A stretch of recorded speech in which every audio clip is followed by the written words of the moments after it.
Je me considère comme quelqu'un qui donne la direction. Je pense qu'il est sain pour tout le monde de perdre un emploi et de trouver un emploi. J'aime les gens qui représentent le meilleur de ce qu'ils font. Et si cela vous transforme en perfectionniste, alors peut-être que je le suis. Je pense que plus vous sortez, plus vous voyez, plus vous faites. L'expérience de la vie plus vous ramenez à votre emploi de jour. Elle est journaliste et éditrice britannique. Elle est rédactrice en chef de Vogue depuis 1988. Elle est Anna Wintour, et voici mon point de vue sur son top 10 des règles pour le succès. La règle numéro 5 est mon préféré, et je suis curieux de savoir lequel vous préférez. J'essaie d'être décisif. J'essaie, même si je ne sais pas ce que je fais, j'essaie d'être décisive car je trouve que c'est très réconfortant et rassurant. Et important pour les gens qui travaillent avec vous de sentir que les responsables savent ce qu'ils font refaire et savent ce qu'ils pensent. Je ne me considère pas comme un patron. Que si c'est un oui, c'est un oui, et si c'est un non, c'est un non. Je me considère comme quelqu'un qui donne des directives, des conseils et vice-versa. Et je sais aussi dans ma carrière à quel point il est important de ne pas être trop spécialisé, surtout ces jours-ci dans le monde des médias. Il est crucial d'avoir plusieurs intérêts et ensemble de compétences. Avoir essayé et peut-être échoué dans de nombreuses entreprises différentes. Les jeunes que nous engageons aujourd'hui à Condé Nast sont des polymathes intrépides, travailleurs et passionnés, créatifs et curieux. Vous avez finalement rejoint Harper Bazaarless. Et en 1976, c'était vous avez été viré. Et je trouve cela extraordinaire. Rire. Non, ils étaient très clairs, car ils pensaient que je ne comprendrais jamais le marché américain. Je me souviens, j'étais l'éditeur d'un tournage qui était je pense que c'était les défilés de mode français, et j'ai décidé qu'il serait intéressant d'avoir des dreadlocks sur les modèles. Je pense que cela les a poussés plus loin qu'ils ne pouvaient supporter. C'était pour moi coup et des succès. Mais je pense que ça fait toujours partie de la vie d'avoir des et prendre des risques. Et tu sais apprendre. Je pense donc qu'il est sain pour tout le monde de perdre un emploi et de décrocher un emploi. Intervieweur, qu'est-ce qui vous ennuie? Médiocrité. Si vous voyez une collection, vous pensez que le désigné a été paresseux ou s'est inspiré d'autres désignés. Cela ne m'ennuie pas autant que de me mettre en colère. Quel est votre meilleur conseil pour les influenceurs de la prochaine génération?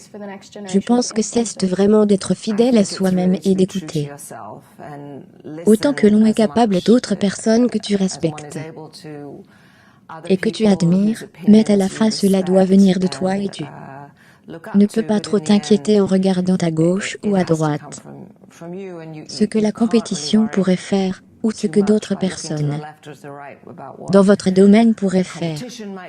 Cela doit être une vraie vision.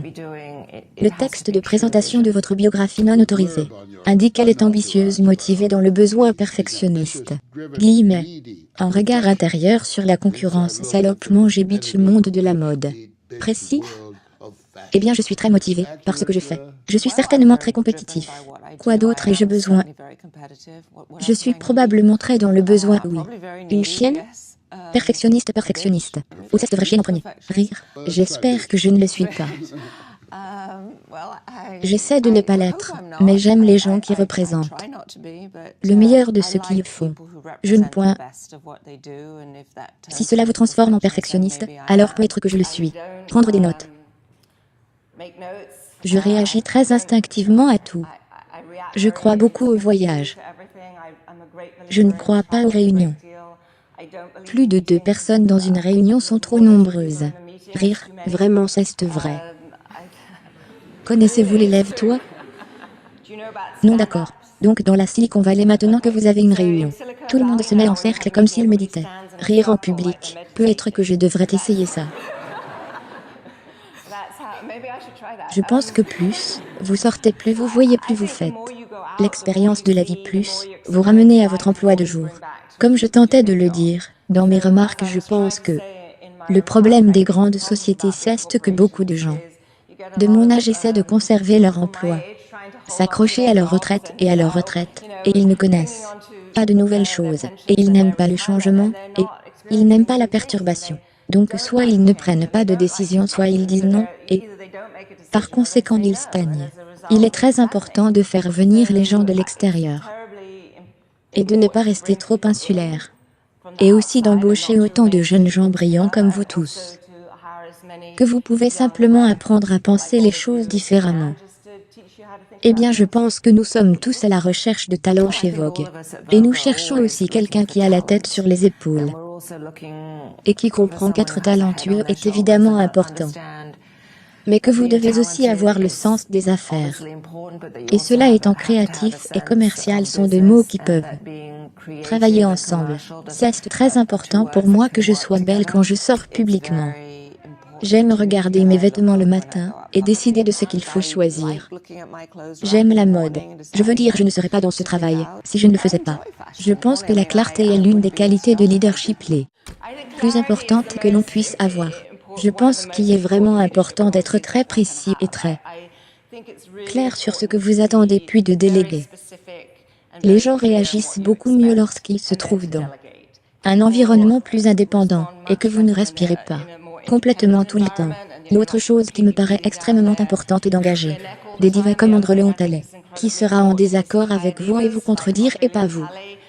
Oui, tout le temps, et ne pas avoir peur d'avoir des gens qui travaillent avec vous et qui ont des opinions différentes. Merci beaucoup d'avoir regardé. J'ai fait cette vidéo parce que Maurice Sylvestre me l'a demandé. Donc s'il y a un entrepreneur célèbre que vous voulez que je profile ensuite, laissez-le dans les commentaires ci-dessous, et je verrai ce que je peux faire. J'aimerais aussi savoir laquelle des 10 règles d'Anna a eu le plus d'impact sur vous et pourquoi. Laissez-le dans les commentaires, et je me joindrai à la discussion. Enfin, je veux donner un cri à Jess Foyoubi. Jess, merci beaucoup d'avoir acheté la copie de mon livre. Il signifie vraiment beaucoup pour moi. Pour avoir une chance de participer à une prochaine vidéo, assurez-vous de prendre une copie du livre, et envoyez-le par courriel dans votre reçu afin que nous puissions suivre.